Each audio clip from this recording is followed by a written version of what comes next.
What's up, tribe? How you guys doing? Go ahead and hit that subscribe button, and I hope you like this video. This is going to be your review for The Real Housewives of Miami, Season 6, Episode 6, I think, 5 or 6. It'll be right in the description. So, we are here. It is the day after the basketball game, and that daggone Marisol arm is in a sling, and Kiki is walking with a walker. Child, they done got toe up from the flow up, okay?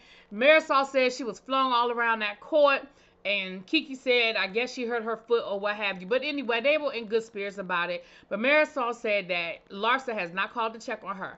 Now, if this were anybody other than Larsa, well, not anybody, but if this were somebody else other than Larsa, I would probably be like, well, does she know you're not, no, does she know that you hurt yourself?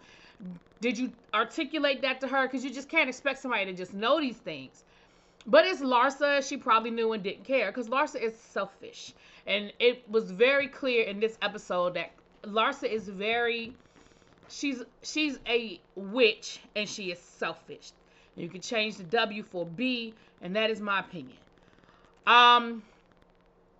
They rehash the whole argument between Alexia and Adriana, which, yes, it was all over gas. They kept saying flatulence, but it was over gas. Like, literally, Adriana, and I said this before, I'm not going to rehash the whole thing. You told the people you had gas. They had a conversation about you being gassy.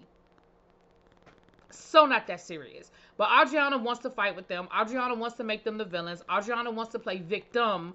And it just doesn't matter. They could have said, yeah, Adriana's hair looks really cute like that today. And she would have been like, oh, you're talking about me? So what are you trying to say? You're trying to say my hair never looks cute? Oh, it looks cute today? Why did you have to say today? You mean my hair doesn't look every other day? That is just where Adriana is with these people. They can't win with her. And even though I think Alexia is no angel, she just can't win with them. Anyway, moving on. Then Kiki opens up to Marisol about feeling a little lonely in her friendship with Larsa. She said, Larsa and I, we used to talk on the phone all the time. We used to go out to eat. And now that she's in this relationship, I feel a little lonely. Like, she's kind of basically left me hanging, and, like, I feel some kind of way about it. So that's what I'm going to say. That is very common. That is very common when you have a friend and they find a man or a woman, they get caught up. Like, you're in love. Y'all know what it's like. That beginning of the relationship kind of feeling, that love, that beginning of the relationship love, and you just get caught up in it. And I understand Kiki feeling some kind of way because that was your, I've been that before. You know what I'm saying? Like, oh, you were my single friend. You were the person I could hang out with and party with and all of these things. And now you got a man, and I'm kind of like, damn. Or vice versa. I've had friends say that about me. Like, well, girl, where you been? I'm like, I've been with my boo, And it, that's what it's like in these, especially in the beginning stages. Y'all know what it is. I'm not gonna give Larsa too much for that. Now I'm gonna get to when we get later on. I do have something to give Larsa, but on that part, I ain't gonna give her too much. So Nicole and her man go on a They go on a little double date with Alexia and Todd, and it was cute. They went to like this famous, I guess it's like pizzeria where they got a special a lesson with the chef where they got to make this dough. Now the way it works is it takes 45 minutes. They had to knead that dough for 45 good minutes. Okay, they was tired, but you got to take the dough home and use the dough at a pizza at home because I guess they still have to let it rise or whatever. It's not done yet, but they show you how to, go through the process of making this authentic pizza dough, and then you actually just get a pizza from the restaurant and eat it there. I thought that was cute, and I'm sure that was an experience that I would love to have, but I'm sure it was a little pricey. Okay.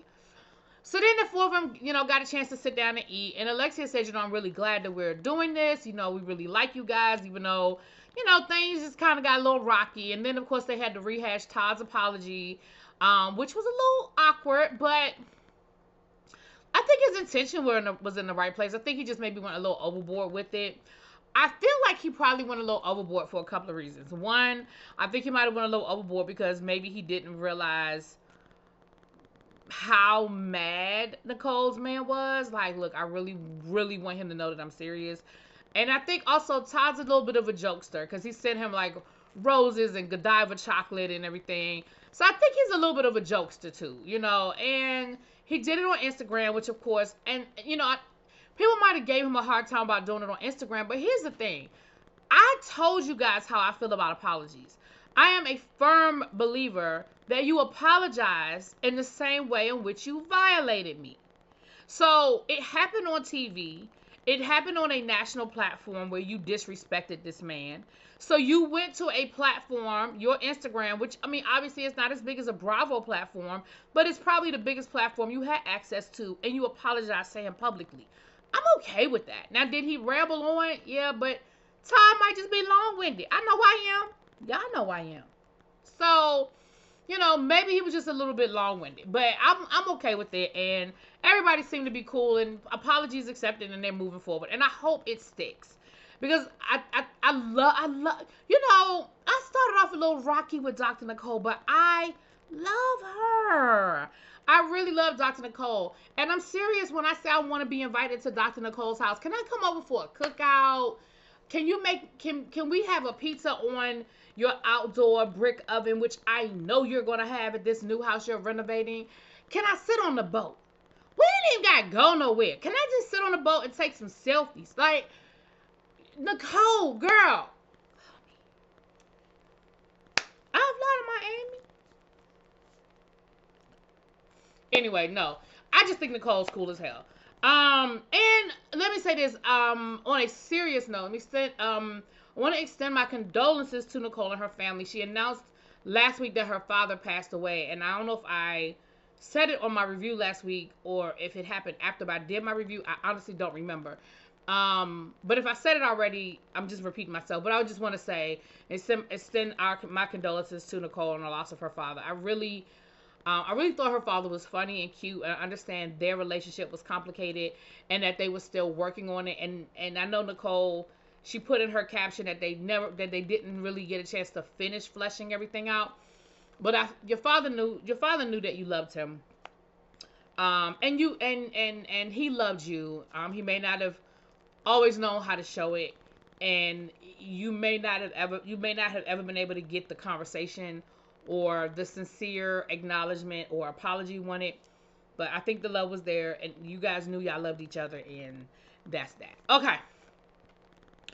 Then they talked about Adriana and the party that they're having at Adriana's house, and Alexia said, look, I'm gonna go because it's about Martina and it's not about Adriana, so I'm going to the party. Todd ain't going because Todd, you know, we know Todd don't like Adriana. And so they kind of talked about, that. Child, then we had this scene with Larsa and Marcus and their podcast. Let's be clear, nobody cares about y'all podcast. You said that people had a lot of questions and they want to know, and this is a way for them to hear us talk. Listen, don't nobody really want a weekly podcast from y'all. We just wanted y'all to do like one good sit down interview and explain everything to us like we were children so we could understand and make it make sense. That's it. We don't want y'all opinion on global warming. We don't want y'all opinion on the stock market. We don't want y'all opinion on Hamas. We don't want y'all opinion on the election. We don't care. And I ain't care about this scene. And don't make me sit through another one. I very seldom fast forward. I promise y'all, I very seldom fast forward because I'm doing a review. But I promise y'all, I fast forwarded through that. I know she said something about their families felt some kind of way about their relationship at first. But then, you know, she went to their house for Thanksgiving and met his mama and vice versa. And, you know, once they all met each other, you know, they felt a little different. You know, she was like, you know, I just want to clear it up. I never knew him when Scotty, well, she didn't say my husband, when Scotty and his father worked together. Listen, I honestly don't give a damn if you knew him or not. It don't change the fact that your now ex-husband worked with that boy daddy and that boy was a whole toddler. Y'all were in the same spaces. Don't sit here and act like y'all were never around each other. When they was winning championships, I'm sure there were parties, luncheons, receptions, parades. You know, y'all went to the games. Y'all might not have been sitting in the same spaces, but that boy went to go see his daddy play. You went to go see Scotty play. And then she's going to be like, I'm not that much older than you. Ma'am, you're over 10 years older than that boy. Man, he's a man. Anyway, but that's it. And I already gave it more than I planned to give it, because now I went on a whole tangent. So then we have Julia and Adriana. Adriana is doing some ketamine treatment. It's some, some new age hippie shit. Listen, I find it real funny how things that were demonized become a whole, luxury when people find a way to monetize it for the good. And what I mean by that is, when them hippies was out in the middle of the damn field, getting high off of the ketamine and having dreams and hallucinating, talking about, it was helping them solve world peace, everybody demonized them. Oh my gosh, I can't believe it. They're just crazy. They're this, they're that. They need to go cut their hair and get a job. Now all of a sudden, it's this new cosmetic treatment, and she's going through this treatment to deal with her anxiety and her depression. Okay. Boy, I tell you, they'll sell anything to y'all people with money. Moving on. And before y'all put it in my comments, I'm not saying it's not a real treatment. I'm not saying it's not a useful treatment. I'm just saying that what we're not going to do is repackage the shit and act like this is something new. Moving on. So then, Julia decides that she's going to invite Marisol to the F cancer party that she's having. So she calls Marisol while Adriana is in the car, and Julia invites her to the event. And Marisol is so excited. She says she's so happy that Julia is actually calling her, because, it's clear that Julia don't call that woman. Because she was like, Julia, oh my gosh, I'm so shocked that you're calling me. She said, yeah, I'm having a party for, Martina, and I wanted to invite you. It's to celebrate, her beating cancer, and I want to invite you to the event. And Marisol was like, oh my gosh, thank you so much. Now, Adriana is whispering, tell her it's at my house. Tell her it's at my house. So she says, well, I just want to let you know that the event is going to be at Adriana's house. Marisol all of a sudden had a procedure she had to have done, and she wasn't going to be able to make it. Now, let me say this. Do I think that Marisol was lying? Absolutely. Had she not said on that call that the party was at Marisol's house, at Adriana's house, Marisol would have probably accepted the invitation, and that would have been the end of it until she found out, and then she probably just wouldn't have shown up. But can I appreciate that she was polite in how she turned it down? Yes.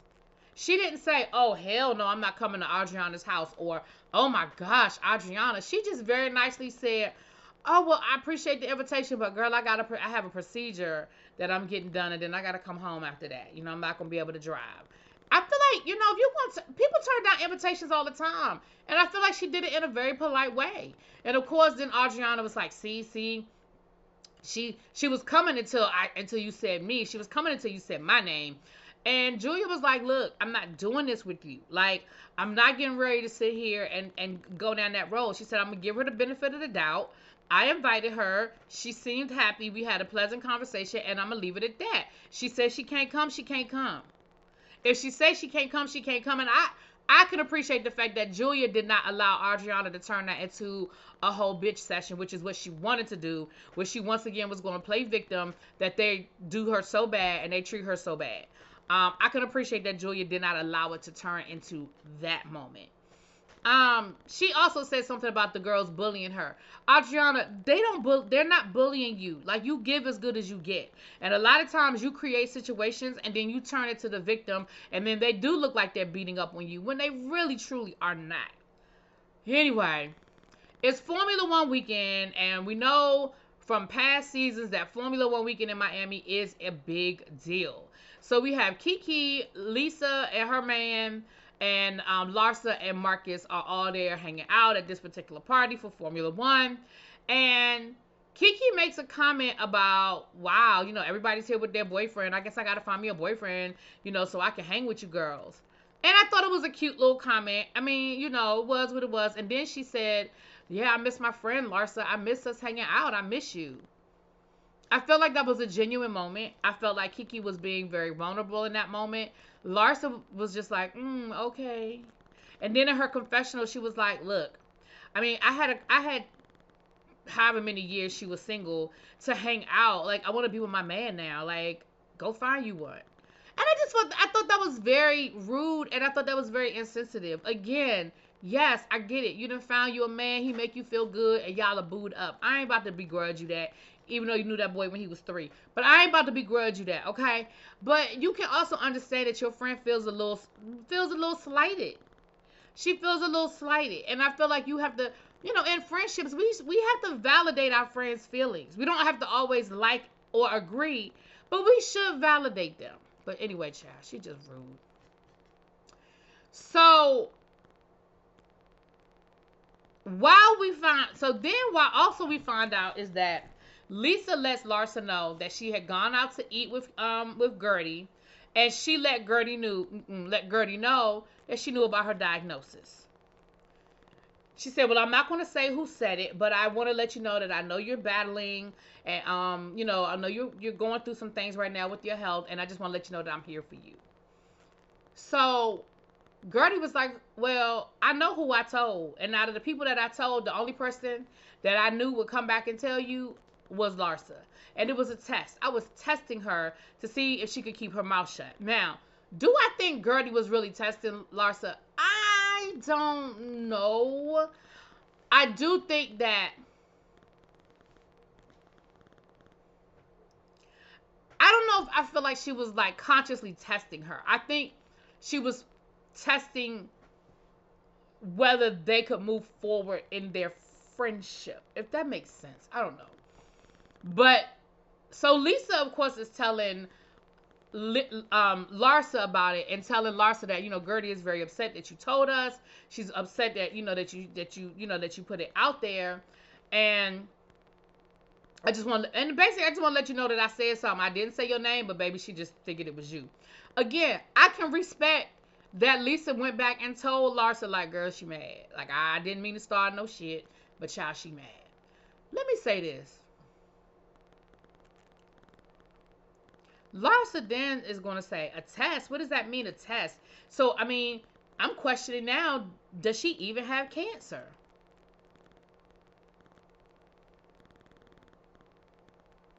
That's what that translated in your head? That you don't know if she even has cancer or not? Then she said, I mean, she was drinking. Who drinks when they have cancer? You're not supposed to drink when you have cancer.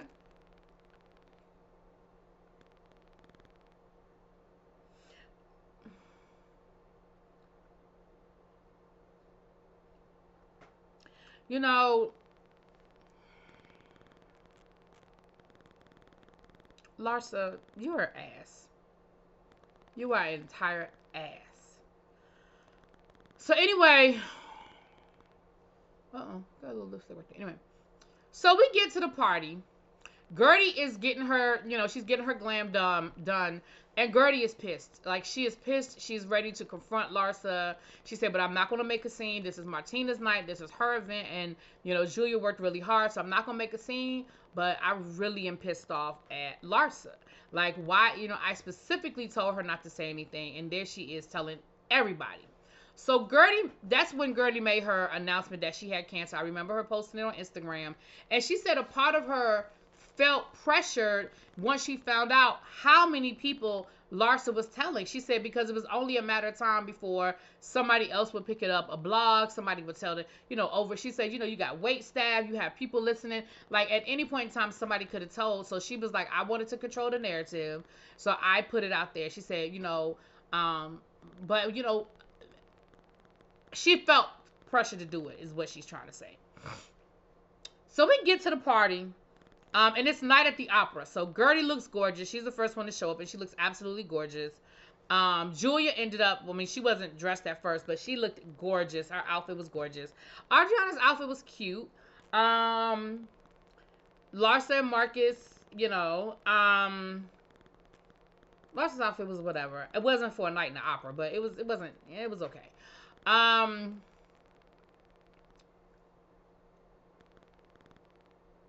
Lisa was late.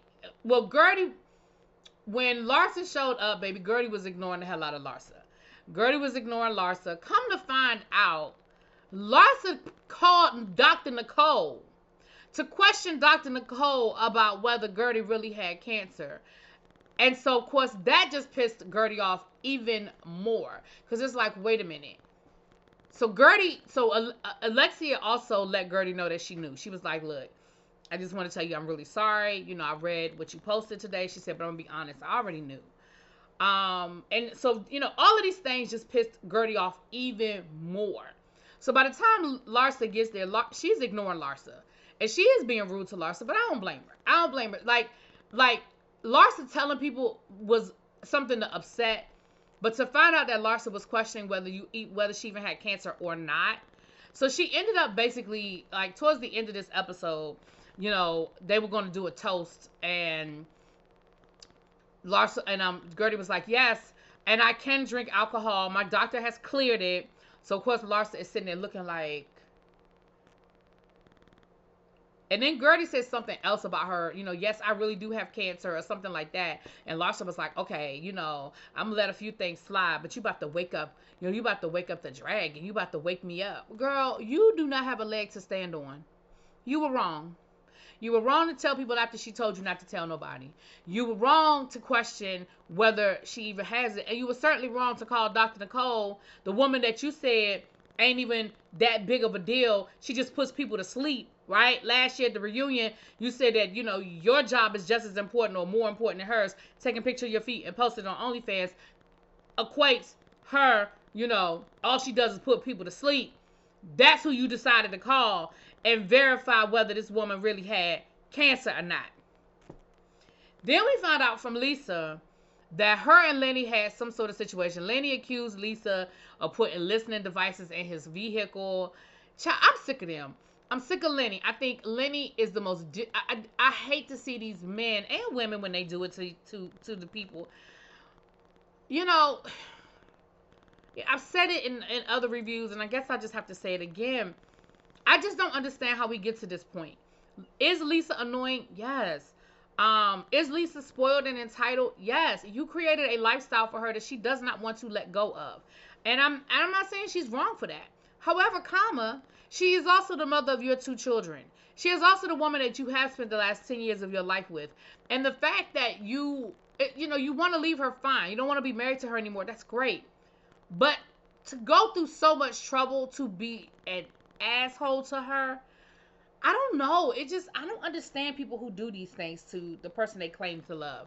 Again, I don't know everything that goes on behind closed doors, but from where I'm sitting, I don't care. It's just the way he's treating her. I just think it's wrong. You know, did Lisa put listening devices in his car? Child, I don't know. But the fact that you took her car from her to the point where you had to... He said I was doing her a favor by letting her borrow my car. Yeah, because you took the other cars from her for no other reason than spite. Like, she said they literally had 4 or 5 cars. Why do you care what she's driving? If you took all the other cars, I don't care if you left her with the oldest car, maybe the car with the most trouble. I mean, it's ridiculous to me. But anyway, let me know what you guys think. I'll talk to y'all later. Peace.